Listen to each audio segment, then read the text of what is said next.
Kambuni ya ndege guku Kenya Airways nirarwa kana nirakorwo igitengerania na mathaa nigetha ihonokie ciringi mirioni 310 iria nengerete kambuni imwe ya uthondeki wa ndege itagwo Boeing Corporation niyabangite gukorwo ikigura ndege na ihinda riria mahetwo nirithirite. Riu marerikana ati mahetwo nginya Dithemba ya mwaka wa 2022 na orere kambuni no thiete na mbere na gukorwo eteguthondeka baita ona hanini ni makoretwo magitengerania na ihinda nigetha makikorwo makinengerwo ciringi ici mirioni 300 either manengerwo cie mbeca kana mongongererwo mahinda.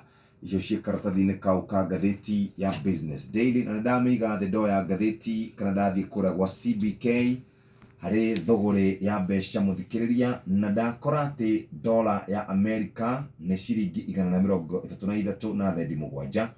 President William Ruto ndiraiguire kiuga ni gukorwo egwite. Sterling pound ciringi 166 na thendi 2. Euro ciringi 145 na thendi 8. Uguo niguo ucenjania wa mbeca kana thogore ya mbeca ikaire